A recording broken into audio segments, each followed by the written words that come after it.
Welcome to Joyful Guitars. I'm Chris. Behind the camera is Matt. As always, today, a nice, short, sweet episode of the 3,000-year-old guitar. Because what we need to do is put a heel cap on the end of this neck, and before we can call this neck completely finished. Matt and I had a little bit of conversation about what we should do as far as wood. 99.9% of the time, I put my heel cap as whatever wood I'm using for my binding, as well as my bevels. In this particular case, the neck is actually made out of the same wood as the binding, so we had thought about using a piece of ebony on the back of the heel here. Plus, we've already used ebony on the back of the headstock, but alas, I didn't have any ebony thick enough, so we stuck with what I always do, and I found this really nice piece of flame maple. I don't know how well it's picking up on camera, but it's got this blown out. It's got this killer flame on it, and we are going to glue it onto here, right?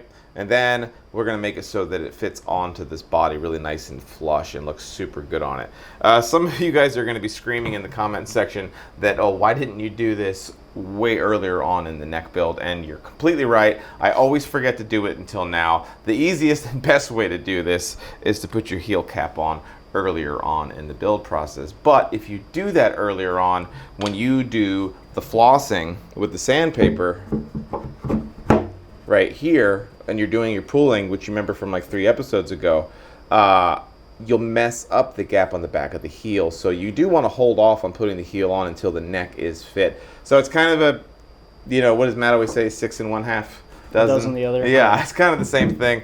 So this is another convenient place to do it. It sucks no matter when you do it. But so I always kind of toss around the idea of either using super glue on this or wood glue.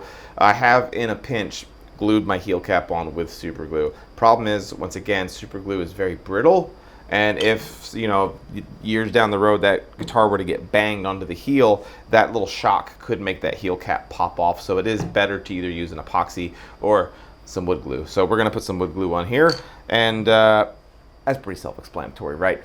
Before I glue that on, I wanted to show you guys this.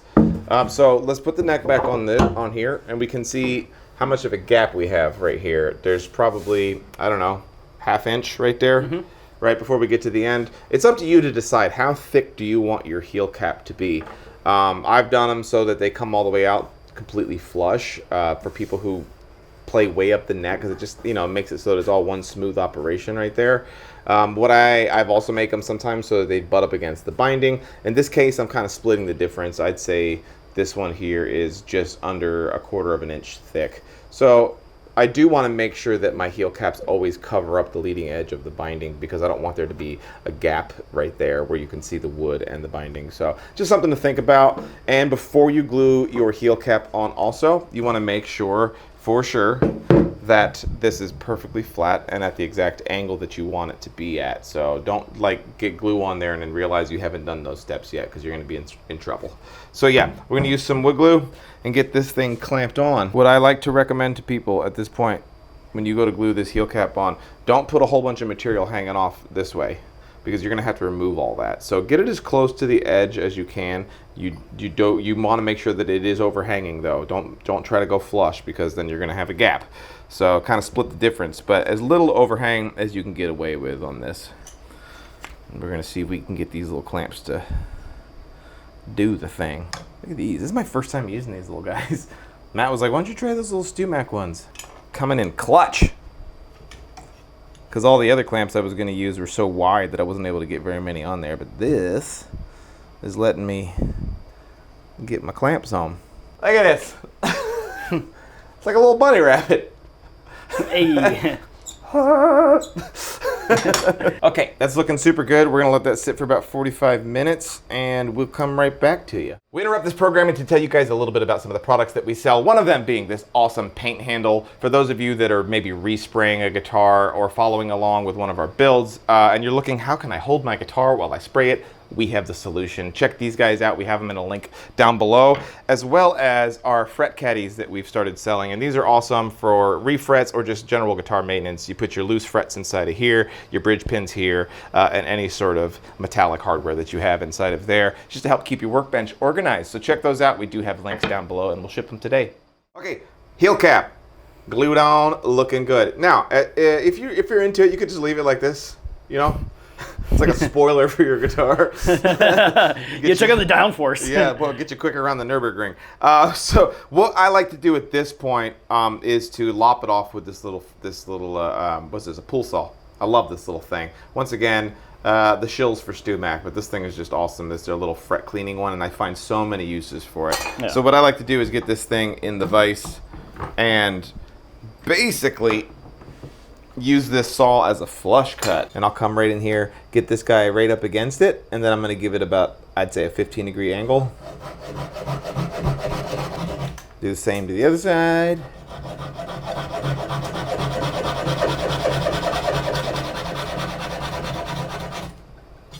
And this is where this little saw shines because it fits super nicely underneath here. So I'm gonna do the same thing on my other 2 straight lines that I have. Just get it butted up against it, give it a little bit of a kickback.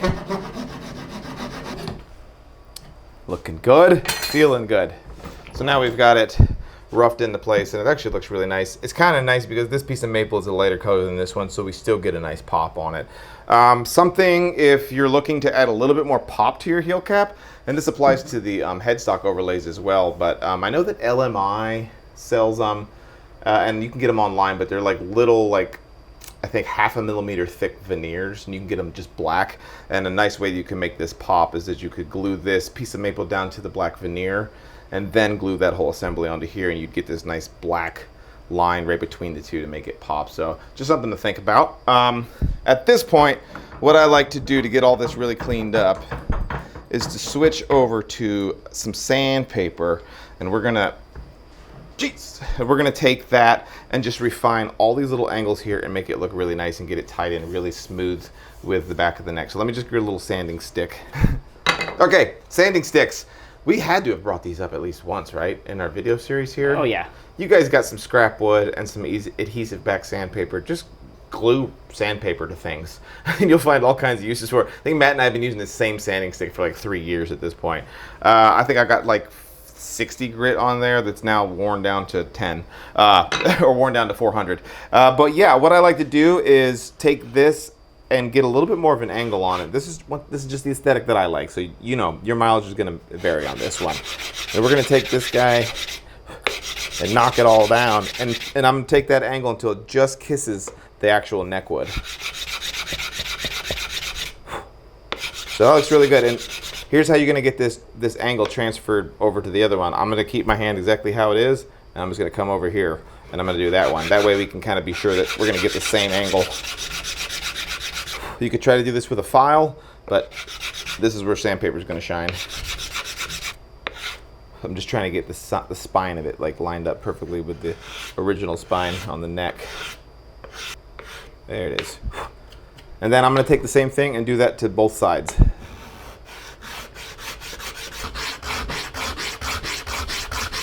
And on these outside ones, you could just kind of look from down here and get these angles lined up so they look really nice.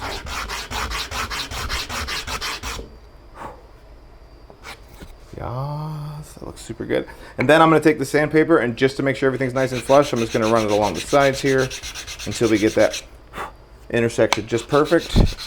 And then we'll do that across all 4 of the faces.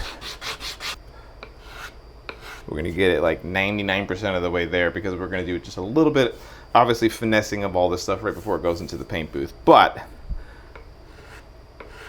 I'm gonna call that good for the most part. Looks nice, right? Ooh, yeah.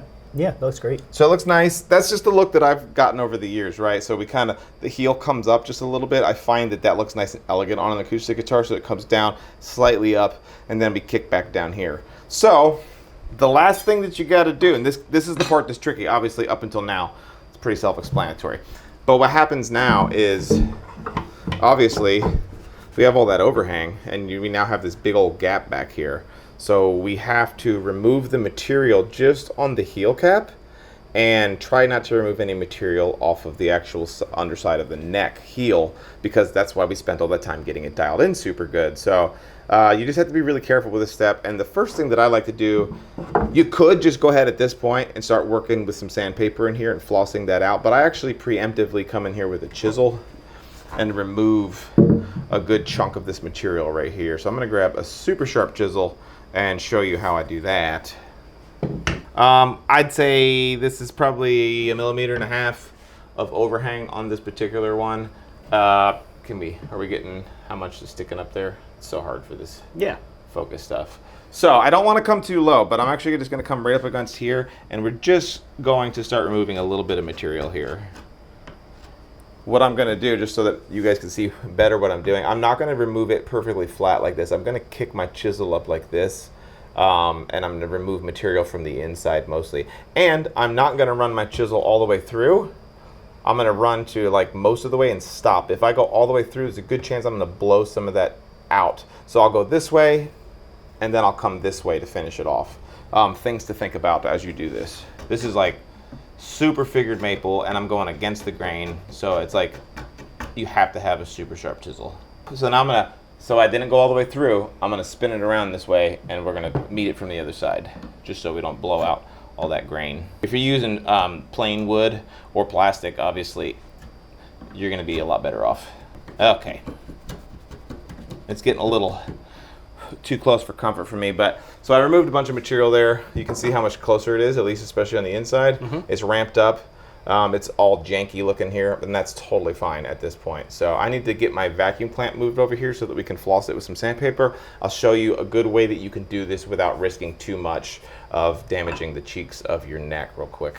All right, got the neck back on the guitar here. We're just gonna tack it in place ever so lightly with like both bolts, but we want to be able to move the neck around so it doesn't need to be tightened up all the way. This is very similar to when we flossed the neck in the first place. And I've got some 80 grit here. I like to use, once again, the adhesive backed sandpaper from Klingspor and leave the peel ply on the back because it's super slippery on the peel ply. So what you need to do at this point is, instead of putting your sandpaper in the neck, pushing down and pulling this way, we're actually going to pull this way. But that's just at first, because the lower that this neck gets to finally back flush again, when we go to pull this way, it's very easy to remove material on the sides of the neck. So you just have to, the closer you get to this neck fitting again, the easier it is to mess it up. Does that make sense? We're good. Matt's the judge here. At these first few pulls, I've got like a 1/16 of an inch gap here, so I'm not really that worried about it. But we're just gonna start kind of getting some of this removed. I'm pushing down a good bit on the neck. And I might find that I do it a little bit with the sandpaper and then switch back over to the chisel again. But so that already looks looks, yeah, right? So this is flush. But can we see the gap here, right? Okay, yeah. Yep, so we still have a gap here, even though the back of the heel's looking nice and flush. Yeah, we'll keep pulling here. I'm closer to being flush on this side than I am on this side, so just kind of paying attention. So now I'm going to push a little harder on this side just to kind of hopefully even that out. If you're doing a plastic heel cap, this is going to go way quicker. If you want to, you can pull that way, but as long as you're just in the middle. And you're obviously not going to get super long pulls on it. I'm over here banging into the microphone.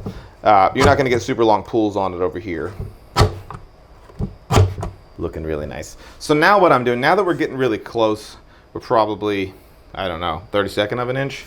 What I'm going to make sure that I'm doing with my sandpaper, instead of letting some hang back, let's see if you can show this, Matt. I know that we're kind of sideways.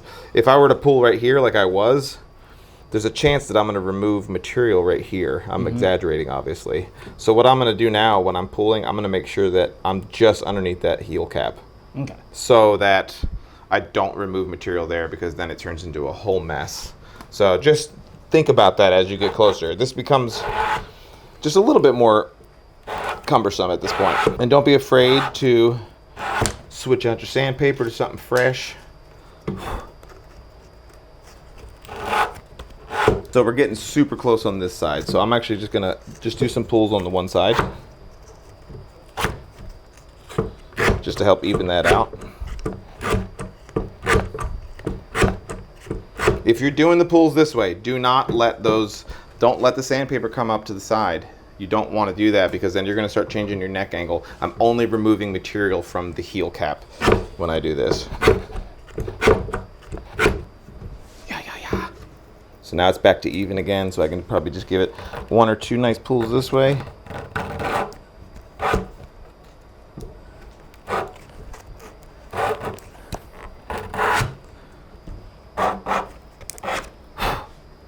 And that basically does it for me. Not too hard.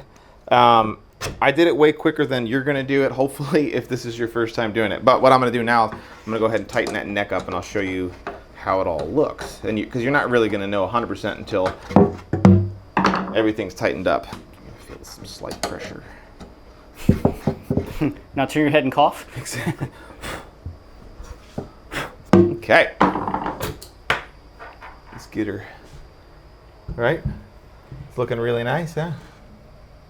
Yeah. And then you can see that we haven't changed anything over here at all either. That's the main thing. We don't want to have changed anything at that point. So everything looks good. There's a little bit of some blowout just from the sandpaper that I'll be able to finesse. Yeah, man, that's just about finished. We have one more woodworking thing to do on this guitar, and we're going to do it in the next episode. And that is, we need to slot our headstock and drill our holes for our tuning machines. And at that point, it's inlay time. So we only have, God, Matt, what, like 5 episodes? No more than 10. Yeah, no more than 10 to be completely finished with this guitar. But we hope you guys learned a little something in this one. The last 2 episodes have been nice and short and sweet, but we're going to get back into some heavy stuff very soon. Make sure that you do like and subscribe and check out the links that we have down below, not only for the tools that we use in this video, but as well as some of the tools that we sell on our website that can make guitar building and repair a lot easier. And we'll see you guys in the next one.